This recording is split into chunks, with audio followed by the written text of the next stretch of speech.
어떤 사람이 저녁을 해먹고요, 불 끄고 자리에 누웠어요. 근데 친구가 왔어요. 어쩐 일이냐? 연락도 없이 이 밤에 여차저차해서 이곳을 지나게 되어서 왔다. 밥은 먹었냐? 대답이 없어요. 어떻게 해야 돼요? 밥을 줘야지 당연히. 네가 밤에 왔으니까 지금 줄 게 없으니까 그냥 자. 그건 안 돼요. 미안하기도 하지만, 배고픈 친구가 불쌍하기도 하지만, 당시 그 지역의 문화로 보면요, 그것은 인간으로 할 짓이 아니에요. 친구가 밥 굶고 내 집에 왔는데, 아니 친한 친구가 아니어도 내 집에 의탁하러 온 사람 밥 안 먹고 굶겨서 채우는 것은요, 인간으로서의 도리가 아니에요. 여러분, 인간으로서의 도리를 하고 사는 게 쉬워요, 어려워요? 예, 아시네요.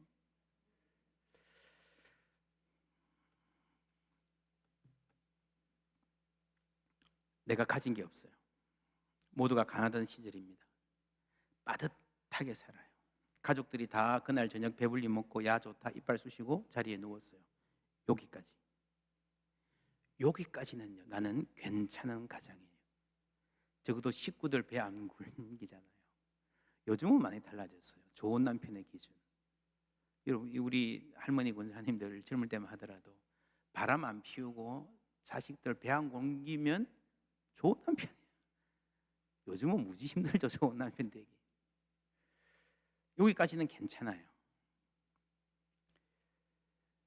그런데 밤중에 친구가 찾아왔어요. 왜 하필 밤중에 왔냐? 만약에 낮에 왔으면 상황이 좀 다를 수도 있겠습니다. 내가 이 동네에 몇십 년 살았는데, 대대로 살았는데 뭐 구할 방법이 있죠. 당장 내 주머니에 없어도 뭐 떡 세 덩이 정도야 얼마든지 구합니다. 그런데 문제는 모든 집 문이 다 닫혔고 밤중이에요, 밤중. 뭘 어떻게 해볼 내가 가진 게 없으면 어떻게 해볼 수 없는 상황입니다. 밤중에라고 하는 이 한마디는요, 기가 막힌 단어예요. 내 존재를 흔드는 한마디입니다.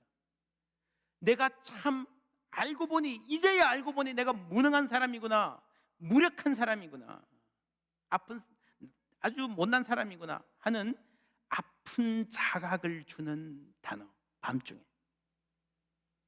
여러분, 내 인생에도 이렇게 다가온 사건들이 있지 않습니까? 나는 열심히 일한다, 적금도 붙고 예금도 있고 매출이 좀 줄었어도 내가 한두 시간 더 가게 문 일찍 열고 열심히 일하면, 우리 가족 다 힘합해서 좀 더 허리띠 졸라매면 우리 일어설 수 있다. 그러는데 일어난 어떤 사건, 불황, IMF, 코로나 경제 한방, 아니면 가족 중에 누가 아파서 병원비가 크게 들어갈 일이 생겼어. 겨우겨우 좀 자리 잡아보려고 하는데 내 몸이 또 예전 같지 않아요. 혹은 아이들 문제, 복잡한 법적인 문제, 내 힘으로 감당이 안 돼요. 방법이 아예 없는 것은 아닙니다. 옆집에 떡이 있을 것 같아요. 최소한 재료는 있을 것 같아요. 친한 친구니까 가서 문을 두드리면 열어주겠지 생각합니다. 그리고 나서는데, 아니야, 지금 몇 시지? 불 끄고 다 누워있을 시간이에요. 실례가 아닐까? 짜증내지 않을까? 그럼 내가 머쓱해지지 않을까? 혼자서 막 생각하는 거예요. 여러분, 그럴 때 있죠. 뭘 생각하다 보면요, 그 친구의 반응이 마치 비디오처럼 눈에 보일 때가 있잖아요. 그 비디오 한번 보실까요? 7절에 그가 안에서 대답하여 이르되 나를 괴롭게 하지 말라. 문이 이미 닫혔고 아이들이 나와 함께 침실에 누웠으니 일어나 내가 내게 줄 수가 없노라. 까지가 뭐예요? 이 친구가 한 말이에요? 아니죠. 생각이에요, 생각. 이렇게 말할 것 같다라는 생각을 하는데, 없노라 다음에 뭐라고 나옵니까? 하겠느냐. 이 말은 뭐 누구 말이에요? 하겠느냐라는 말은 예수님의 말이죠. 지금 이 사람의 머릿속에는 어떤 생각이 있는가 하면요, 안 줄 거다, 그 친구가 귀찮아할 거다. 여러분, 옛날 이때는요, 가옥 구조가 지금하고는 완전히 다릅니다. 띵동 하면 그냥 나와가지고 그래 기다려, 라면 3개 줄게, 혹은 밥통에 밥 해놓은 거 있을 거야 볼게, 이럴 수 있는 아파트 상황하고는 달라요. 조금 과장하면요, 여러분 캠핑 가서 텐트 치고 자리에 다 누웠어요. 꼬마 애가 엄마 나 쉬할래 그러면 다 일어나잖아요. 불이 어디 있냐 막 밟고 지나가고 그러잖아요. 근데 옆에 텐트에서 혹시 라면이 있어요? 그러면 여러분 다 뒤져야 돼. 다 깨워야 돼. 그냥 자는 척 하고 싶겠죠. 뭐 그런 비슷한 상황이에요. 근데 예수님 말씀은 이런 상황을 이런 식으로 이 사람이 머릿속으로 생각한다는 거예요. 예수님 말씀은 뭔가 하면 내게 줄 수가 없노라 까지가 생각이고요. 그 다음에 뭡니까? 하겠느냐? 하겠느냐? 무슨 말이에요? 준단 말이에요? 안 준단 말이에요? 준단 말이에요. 당연히 준단 말이에요. 여러분 이 말은요, 대단한 영적인 지식을 요구하는 말도 아니고 복잡한 논리가 필요한 그런 지식도 아니잖아요. 상식적으로 생각해봐라. 주는 게 정상이다. 주는 게 상식이다. 청중의 상식에 호소하는 수사예요. 그런데 그런 상식적인 생각도 못하는 사람은 무슨 사람입니까? 상식 이하의 사람. 그렇죠?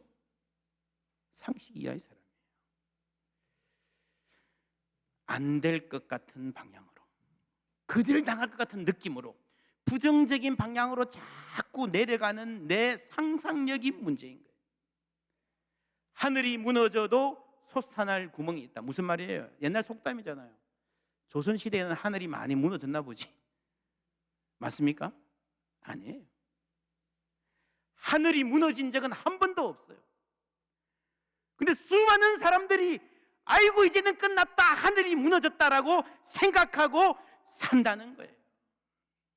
아직까지 희망이 남아있는데 포기한다는 거예요.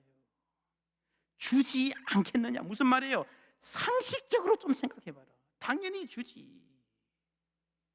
그런데 이상하게 우리는 안 준다고 생각하고 문을 두드리지 않는다는 거죠. 적어도 우리 그리스도인들은 그런 가련한 인생, 불안에 압도당하는 인생, 무슨 일만 생기면 안 되는 쪽으로, 거절당한 쪽으로 생각이 먼저 가버리는 그런 인생으로는 살지 않을 수 있습니다. 왜요? 기도할 수 있기 때문입니다. 기도하면 하나님이 들으시고 우리 마음을 바꾸어 주시기 때문입니다.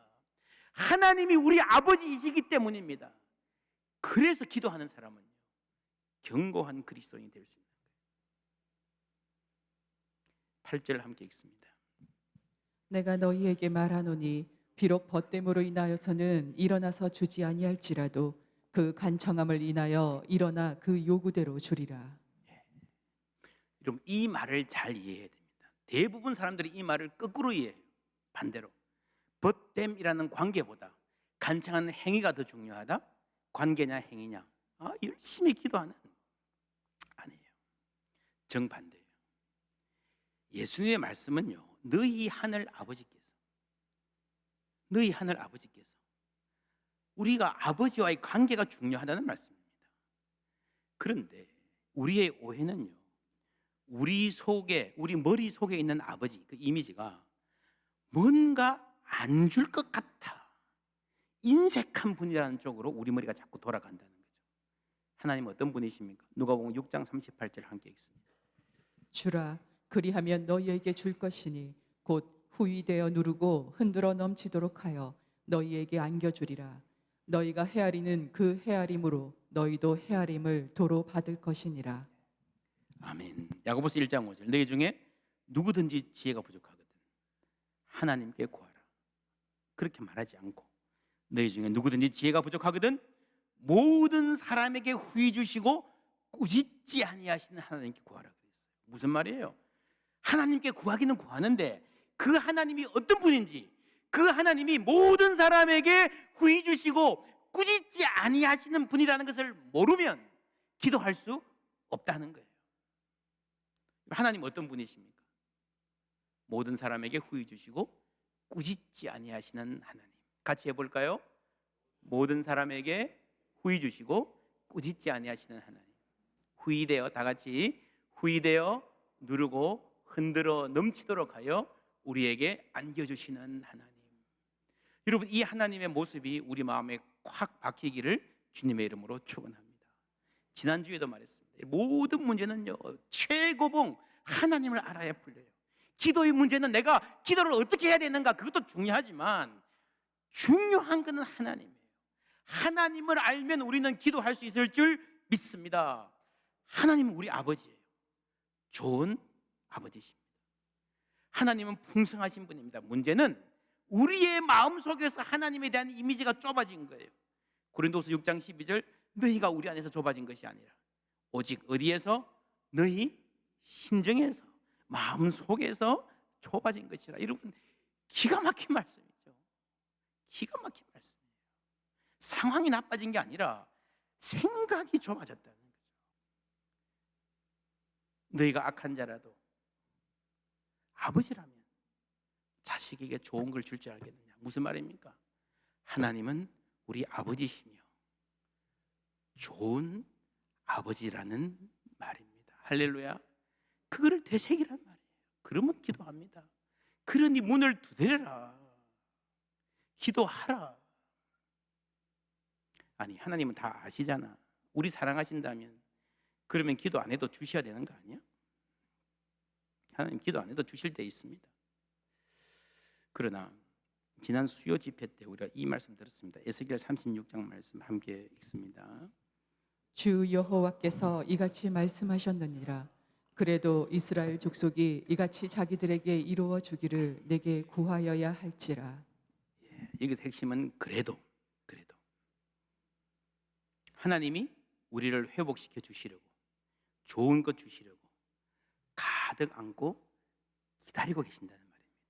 그래도 하나님은 꽉 움켜쥐고 할 수만 있으면 안 주려고, 줄 때도 할 수 없이 줄 때도 조금 주려고 하는 그런 분이 아니라, 주고 싶어서, 더 많이 주고 싶어서, 더 풍성히 주고 싶으셔서 몸이 달아서 기다리는 분으로 계신다는 거예요.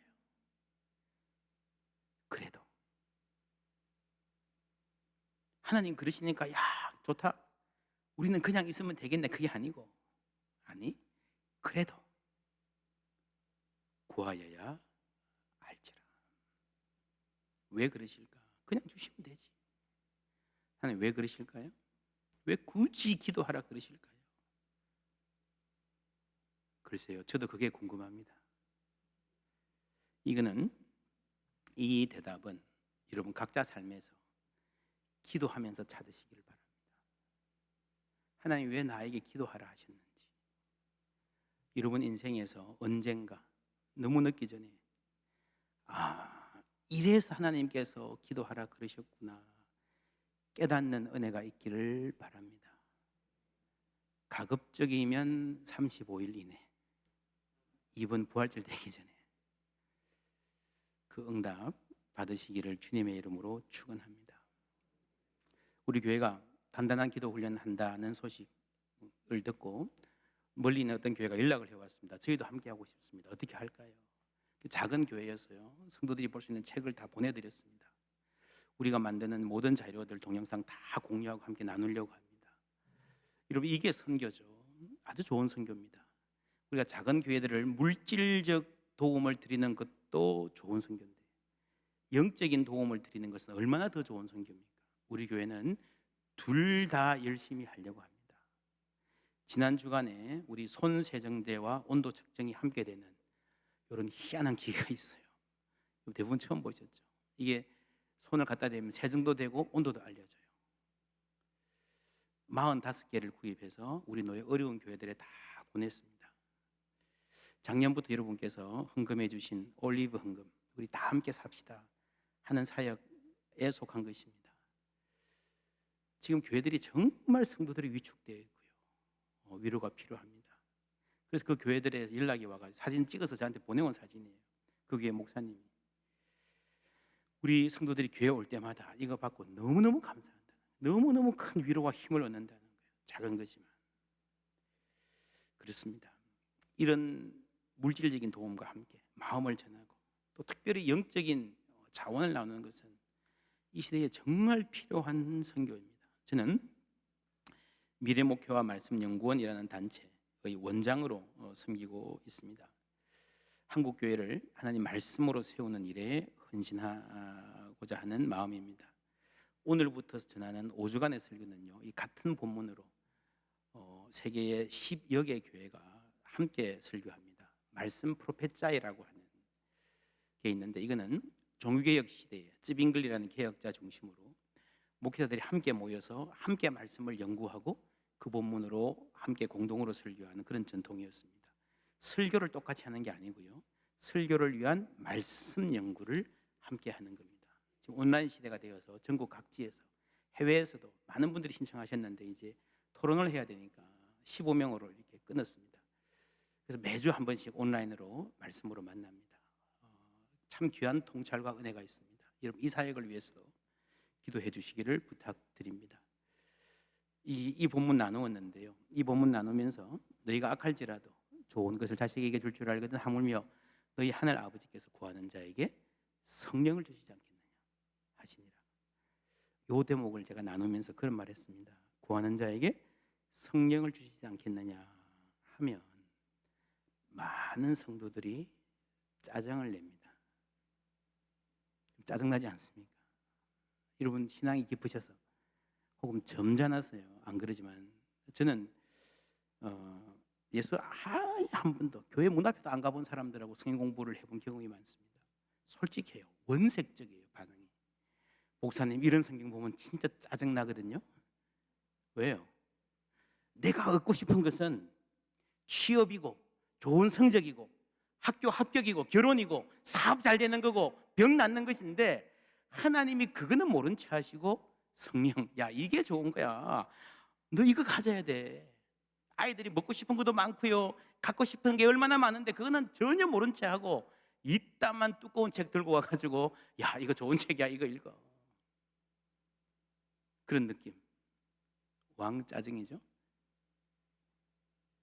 여러분, 성령을 주신다는 말은 우리가 구체적으로 구하는 것에 하나님이 관심이 없으시거나 그거 주는 대신에 성령을 주시겠다는 말이 아니에요. 떡 세 덩이를 달라는 벗에게 떡 세 덩이 준다 했잖아요. 안에서 목소리만 들리고 친구야 사랑해, 나 너 참 좋아해, 근데 오늘은 그냥 가, 나 일어나기 힘들어, 내가 너 사랑하는 거 알지 하는 메아리. 우리는 성령을 주신다 그럴 때요, 교회 와서 뭐 기도할 때 뭐 하나님을 아는 게 중요하고 사귐의 기도가 중요하다 이런 말 들으면요 자꾸 그런 분위기로 생각해요. 그게 아니에요. 이 친구는 떡을 손에 안고 돌아갔어요. 두드렸다면. 그렇죠? 그러면 떡만 가지고 갔을까요? 떡만 가지고 갔을까요? 따뜻한 마음. 그래, 역시 내 친구야. 내가 괜히 지레짐작으로 안 줄 거야 라고 오해했네. 그러면서 마음이 든든하죠. 여러분, 어려울 때 언제든지 밤이고 낮이고 문 두드릴 수 있다는 그런 친구 하나 옆에 있는 게 얼마나 든든해요. 얼마나 좋아요. 그때 따뜻해지는 마음, 그 친구를 생각하면 얼굴에 빙그레 퍼지는 미소, 그게 성령 충만이에요. 지금까지는 너희가 내 이름으로 아무것도 구하지 아니하였으나 구하라 그리하면 받으리니 너희 기쁨이 충만하리라. 받았어요? 구했어요? 받았어요? 기뻐요. 뭐 때문에? 그 선물 때문에? 여러분, 그런데 기쁨이 충만하다는 말은 좀 달라요. 충만하다는 것은 가득 넘친다는 말이잖아요. 그리고 이 충만은 견고하고 지속적인 거예요. 여러분, 어떤 선물을 받아서 기쁨이 충만한 적이 있습니까? 그 기쁨이 견고하고 지속적으로 계속되는 적이 있습니까? 잘 없죠. 여러분, 물질로서의 선물 그 자체는요 좀 지나면 시들해져요. 모든 선물이 예외가 없어요. 기도 응답도 마찬가지예요. 그렇게 그렇게 취직하게 해달라고 기도했는데요. 취직되는 날 너무너무 기뻐서 막 그냥 팔짝 뛰었는데요. 2달도 안 가서 때려치우고 싶어요. 맞죠, 여러분? 그런 사람들.